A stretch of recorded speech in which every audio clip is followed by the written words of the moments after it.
Hello friends, welcome to my channel education Radha with science. Friends, स्वागत है आप सभी का मेरे चैनल पे। आज मैं आपके लिए बहुत ही खास चीज़ लेके आई हूँ। ठीक है, तो जैसा कि आप सभी को पता है, साइंस का एग्ज़ाम तो आज बच्चों का हो चुका है। तो आज हम आपके लिए कुछ जर्नल नॉलेज की चीज़ें लेकर आए हैं। आज की वीडियो में हम इतिहास की कुछ जर्नल नॉलेज की चीज़ों को जानेंगे बहुत ही शॉर्ट में।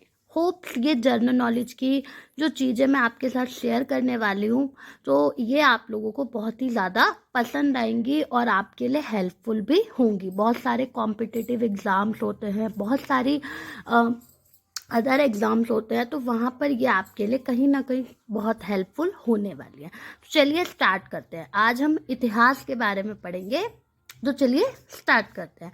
देखिए, उत्तर में हिमालय से लेकर दक्षिण में समुद्र तक जो ये पूरा फैला हुआ है उपमहाद्वीप, इसी को हम क्या कहते हैं? भारतवर्ष कहते हैं। उत्तर के हिमालय से लेकर दक्षिण की तरफ जो समुद्र है, ठीक है, ये पूरा हमारा भारतवर्ष है। ठीक है, और महाकाव्य और पुराणों में जो हमारा भारतवर्ष है, इसी को हमने भारत का देश भी कहा है। ठीक है, और जो भी लोग यहाँ पर रहते हैं उन्हें हम भारतीय कहते हैं। सो इन यूनानियों ने हमारे देश को क्या नाम दिया? इंडिया नाम दिया। ठीक है, फिर मध्यकालीन मुस्लिम इतिहासकार जब आए तो उन्होंने हमारे देश को नाम दिया हिंद या हिंदुस्तान। सो इस प्रकार से जो हमारा भारत देश है, इसके कई नाम हो गए। अब चलिए देखते हैं कि जो हमारा भारत का इतिहास है वो 3 भागों में बटा हुआ है: प्राचीन भारत, मध्यकालीन भारत और आधुनिक भारत। सबसे पहले हम प्राचीन भारत के बारे में जानते हैं। प्राचीन भारत के जो स्रोत हैं, यानी प्राचीन भारत का इतिहास हमें कहाँ कहाँ से मिल सकता है? हमारे धर्म ग्रंथों से, ऐतिहासिक ग्रंथों से, ठीक है, विदेशियों के विवरण और पुरातत्व संबंधी साक्ष्य, इन सभी चीजों से हमें प्राचीन भारत के विषय में पता चल सकता है। धर्म ग्रंथ और ऐतिहासिक ग्रंथ से जो मिलने वाली महत्वपूर्ण जानकारी है वो क्या मिलती है हमें? कि जो सबसे प्राचीन धर्म ग्रंथ है हमारा, वो है वेद। ठीक है, जो कितने प्रकार के होते हैं? 4 प्रकार के वेद होते हैं, और इसके जो संकलन करता है वो महर्षि कृष्ण द्वापायन वेदव्यास जी को माना जाता है। 4 प्रकार के वेद हैं: ऋग्वेद, यजुर्वेद, सामवेद और अर्थवेद। एक एक करके हम इन वेदों के बारे में भी जान लेते हैं। ऋग्वेद सबसे पहले, ठीक है, तो ऋचाओं के क्रमबद्ध ज्ञान के संग्रह को ऋग्वेद कहा जाता है। जहाँ पर ऋचाओं का क्रमबद्ध ज्ञान का संग्रह मिलता है वो क्या है? ऋग्वेद है। ऋग्वेद के 10 मंडल हैं, 1028 इसके सूक्त हैं। ठीक है, वाल्खिल्य पाठ के 11 सूक्तों के साथ मिलाकर, और 10,462 इसकी ऋचाएं हैं। ठीक है, 10,462 इसकी क्या है? ऋचाएं हैं। तो इस वेद के ऋचाओं को पढ़ने वाले जो ऋषि होते हैं उनको हम होत्र कहते हैं। जो इन ऋचाओं को पढ़ते हैं वो कहलाते हैं होत्र।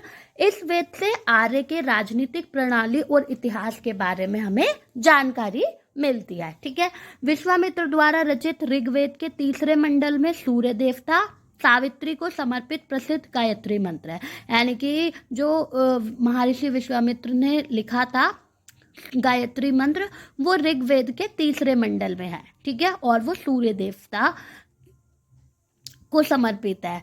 9वें मंडल में देवता सोम का भी उल्लेख किया गया है। 8वें मंडल में हस्तलिखित ऋचाओं को खिल कहा जाता है। ठीक है, ऋग्वेद के अंदर जो 8वां मंडल है वहां पे जो ऋचाएं हैं उन्हें खिल कहा जाता है।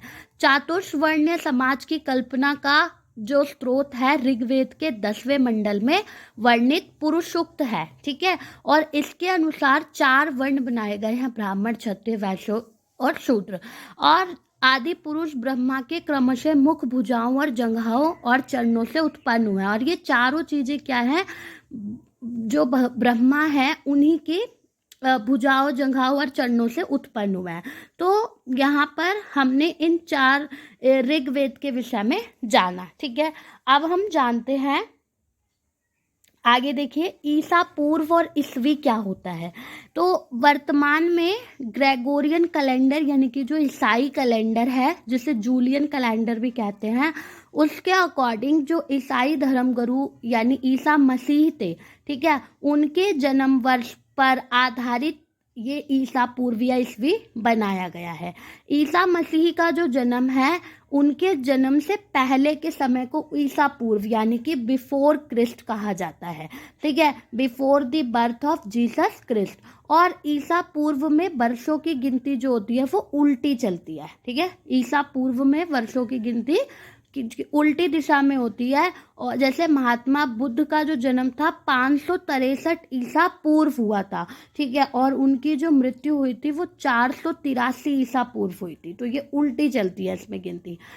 यानी कि ईसा मसीह का जो जन्म है, उनके जन्म के 563 वर्ष पूर्व महात्मा बुद्ध का जन्म और 483 वर्ष पूर्व मृत्यु हुई थी, ठीक है। ईसा मसीह के जन्म के 563 वर्ष पहले जन्म हुआ था महात्मा बुद्ध का, और 483 वर्ष पहले उनकी मृत्यु हुई थी। ईसा मसीह की जन्म तिथि से आरंभ हुआ जो ये सन है, इसी को हम ईस्वी या सन कहते हैं, और इसी को हम संक्षेप में ई लिखते हैं, ठीक है। ई को लैटिन भाषा के शब्द एडी में भी लिखा जाता है, यानी कि एनो डोमिनी एडी, ठीक है। सो ये जो है इसका मतलब होता है year of Lord Jesus Christ. अब जानते हैं कि जो ऋग्वेद है हमारा, इसमें जो वामन अवतार है, इसके 3 पगों के आख्यान का प्राचीनतम स्रोत जो है वो ऋग्वेद है। ऋग्वेद के अंदर वामन अवतार के जो 3 पगों की कथा बताई जाती है वो ऋग्वेद में है, और ऋग्वेद में इंद्र के लिए 250 और अग्नि के लिए 200 ऋचाओं की रचना की गई है, ठीक है। इसके बाद आगे चलते हैं यजुर्वेद। यजुर्वेद के बारे में जानते हैं अब हम। तो इसके अंदर क्या है, सुस्वर पाठ के लिए मंत्रों और बलि के समय अनुपालन के लिए नियमों का जो संकलन है वो यजुर्वेद में है। यजुर्वेद में एक तो सस्वर पाठ करने के लिए जो मंत्र हैं वो, और जो बलि आदि होती है उनके लिए जो नियम बताए गए हैं वो यजुर्वेद में बताए गए हैं, ठीक है। और इसके पाठकर्ता को हम अध्वर्यु कहते हैं। क्या कहते हैं इसके पाठकर्ता को? अर्धवर्यु कहते हैं। और ये एक ऐसा वेद है जो गद्य और पद्य दोनों ही रूपों में मिलता है। अब देखते हैं सामवेद। सामवेद गाए जा सकने वाली ऋचाओं का संकलन है, यानी इसमें जितनी भी ऋचाएं हैं उनको हम गा सकते हैं, ठीक है।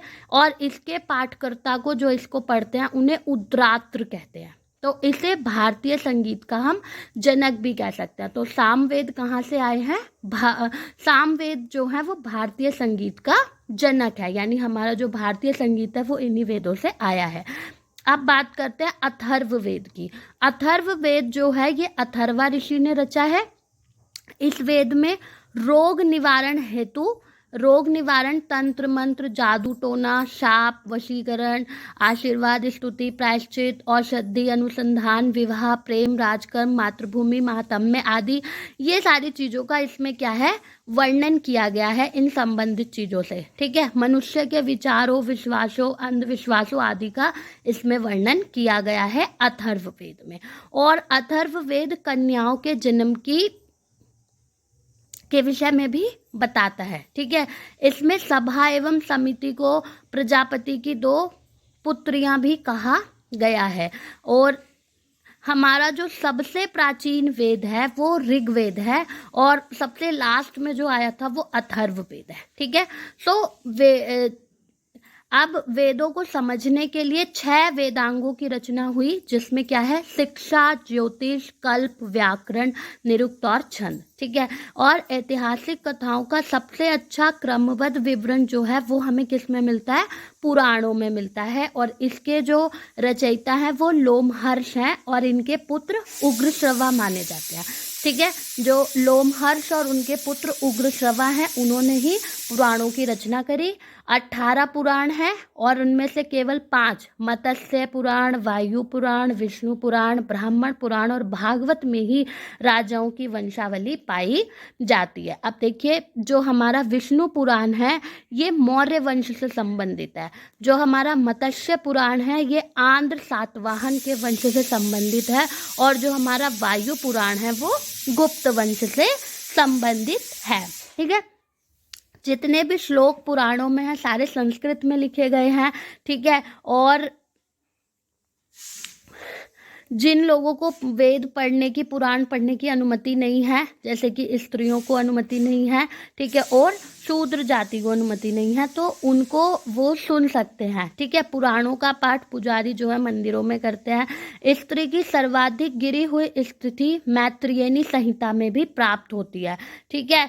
और इसके बाद शतपथ ब्राह्मण में स्त्री को पुरुष की अर्धांगिनी भी बताया गया है। स्मृति ग्रंथों में सबसे प्राचीन और प्रामाणिक मनुस्मृति भी मानी जाती है, ठीक है। शुंग काल का मानक ग्रंथ है ये, और नारद स्मृति गुप्त युग के विषय में जानकारी भी प्रदान करता है, ठीक है। जातक में बुद्ध के पूर्व जन्म की कहानी का वर्णन है, और हीनयान का प्रमुख ग्रंथ कथावस्तु है, जिसमें महात्मा बुद्ध का जीवन चरित्र और अनेक कथानकों के साथ वर्णित है। यानी कथावस्तु में महात्मा बुद्ध का जीवन चरित्र को वर्णित किया गया है।